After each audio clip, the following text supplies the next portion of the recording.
بسم اللہ الرحمن الرحیم، اللہ کے نام سے شروع جو نہایت مہربان اور بہت ہی رحم والا۔ لاکھوں کروڑوں درود و سلام نبی کریم صلی اللہ علیہ وآلہ وسلم کی ذات اقدس پر اور آپ کی آل پر۔ پیارے دوستو، قارون حضرت موسیٰ علیہ السلام کے چچا یسہر کا بیٹا تھا۔ بہت ہی شکیل اور خوبصورت آدمی تھا، اسی لیے لوگ اس کے حسن و جمال سے متاثر ہو کر اس کو منور کہا کرتے تھے۔ اس کے ساتھ ساتھ اس میں یہ بھی کمال تھا کہ وہ بنی اسرائیل میں توریت کا بہت بڑا عالم اور بہت ہی ملنسار بااخلاق انسان تھا، اور لوگ اس کا بہت ہی ادب و احترام کرتے تھے۔ لیکن بے شمار دولت اس کے ہاتھ میں آتے ہی اس کے حالات میں ایک دم تغیر پیدا ہو گیا، اور سامری کی طرح منافق ہو کر حضرت سیدنا موسیٰ علیہ السلام کا بہت بڑا دشمن ہو گیا اور اعلیٰ درجے کا متکبر اور مغرور ہو گیا۔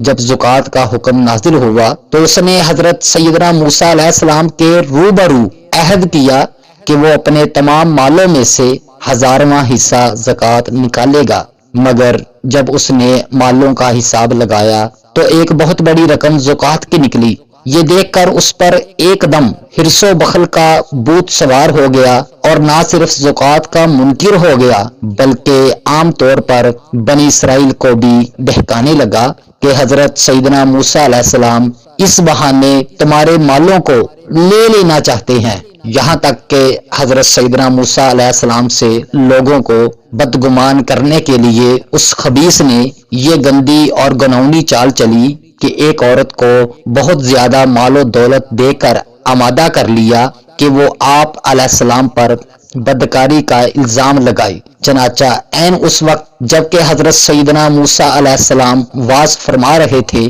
قارون نے آپ کو ٹوکا کہ فلانی عورت سے آپ نے بدکاری کی ہے، نعوذ باللہ۔ پیارے دوستو، حضرت موسیٰ علیہ السلام نے فرمایا کہ اس عورت کو میرے سامنے لاؤ۔ چنانچہ وہ عورت بلائی گئی تو حضرت سیدنا موسیٰ علیہ السلام نے فرمایا کہ اے عورت، اس اللہ عز و جل کی قسم جس نے بنی اسرائیل کے لیے دریا کو پھاڑ دیا اور عافیت و سلامتی کے ساتھ دریا کے پار کرا کر فرعون سے نجات دی، سچ سچ کہہ دے کہ واقعہ کیا ہے۔ پیارے دوستو، حضرت موسیٰ علیہ السلام کے جلال سے عورت سہم کر کانپنے لگی، اور اس نے مجمع عام میں صاف صاف کہہ دیا کہ اے اللہ عز و جل کے نبی، مجھ کو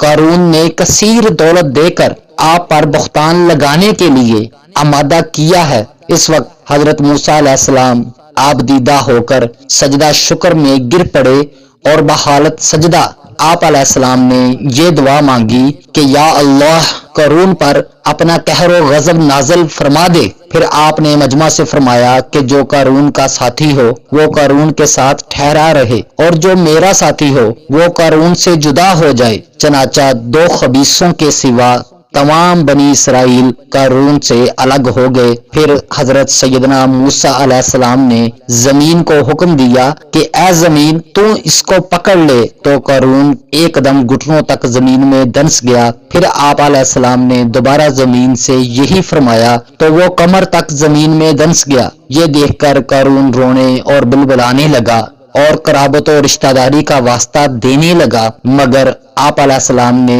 اس پر کوئی توجہ نہ دی، یہاں تک کہ وہ بالکل زمین میں دنس گیا۔ 2 منحوس آدمی جو قارون کے ساتھی ہوئے تھے لوگوں سے کہنے لگے کہ حضرت سیدنا موسیٰ علیہ السلام نے قارون کو اس لیے دنسا دیا ہے تاکہ قارون کے مکان اور اس کے خزانوں پر خود قبضہ کر لیں، جس پر آپ علیہ السلام نے اللہ عز و جل سے دعا مانگی کہ قارون کا مکان اور خزانہ بھی زمین میں دنس جائے۔ چنانچہ قارون کا مکان جو سونے کا تھا اور اس کا سارا خزانہ سبھی زمین میں دنس گئے۔ پیارے دوستو، اس واقعے کو قرآن کی زبان سے سنتے ہیں۔ اللہ عز و جل کا ارشاد ہے کہ ہم نے قارون کو اتنے خزانے دیے تھے کہ ان خزانوں کی کنجیاں ایک مضبوط اور طاقتور جماعت بمشکل اٹھا سکتی تھی۔ قرآن مجید میں ارشاد باری تعالیٰ ہے، ترجمہ: بے شک قارون موسیٰ کی قوم سے تھا، پھر اس نے قوم پر زیادتی کی اور ہم نے اس کو اتنے خزانے دیے جن کی کنجیاں اٹھانا ایک طاقتور جماعت پر بھاری تھا۔ پیارے دوستو، حضرت موسیٰ علیہ السلام نے قارون کو جو نصیحت فرمائی وہ یہ ہے کہ جس کو قرآن مجید فرقان حمید نے بیان فرمایا ہے، ایسی خیر خواہی والی نصیحت کو سن کر قارون حضرت موسیٰ علیہ السلام کا دشمن ہو گیا۔ غور کیجئے کہ کتنی مخلصانہ اور کس قدر پیاری نصیحت تھی جو حضرت سیدنا موسیٰ علیہ السلام کے ساتھ ساتھ ساری قوم قارون کو سناتی رہی۔ ارشاد باری تعالیٰ ہے، ترجمہ: جب اس کی قوم نے کہا اتراؤ نہیں، بے شک اللہ اترانے والوں کو پسند نہیں کرتا، اور جو مال تجھے اللہ نے دیا ہے اس کے ذریعے آخرت کا گھر طلب کر اور دنیا سے اپنا حصہ نہ بھول، اور احسان کر جیسا اللہ نے تجھ پر احسان کیا، اور زمین میں فساد نہ کر، بے شک اللہ عز و جل فسادیوں کو پسند نہیں کرتا۔ پیارے دوستو، قارون نے اپنے مال کے گھمنڈ میں اس مخلصانہ نصیحت کو ٹھکرا دیا اور خوب بن سنور کر تکبر اور غرور سے اتراتا ہوا قوم کے سامنے آیا اور حضرت موسیٰ علیہ السلام کی بدگوئی اور اظہار ثانی کرنے لگا، جس کا نتیجہ کیا ہوا اس کو قرآن کی زبان سے سنیے اور خدا کی اس قہرانہ گرفت پر خوف الہی سے تھر تھراتے رہیے۔ اللہ اکبر۔ ارشاد باری تعالیٰ ہے، ترجمہ: تو ہم نے اسے اور اس کے گھر کو زمین میں دنسا دیا تو اس کے پاس کوئی جماعت نہ تھی جو اللہ کے مقابلے میں اس کی مدد کرتی، اور نہ وہ خود مدد کر سکا۔ پیارے دوستو، یہ عبرتناک واقعہ ہمیں درس اور ہدایت دیتا ہے کہ اگر اللہ عز و جل مال و دولت عطا فرمائے تو اس فرض کو لازم جانیں کہ اپنے اموال کی زکوٰۃ ادا کرتے رہیں، اور ہرگز اپنے مال و دولت پر کبھی بھی غرور اور گھمنڈ کر کے نہ اترائیے، کیونکہ اللہ تعالیٰ ہی دولت دیتا ہے، اور جب وہ چاہتا ہے پل بھر میں دولت چھین بھی لیتا ہے۔ ہر وقت اس کا دھیان رکھتے ہوئے تواضع اور انکساری کی عادت رکھیے، اور ہرگز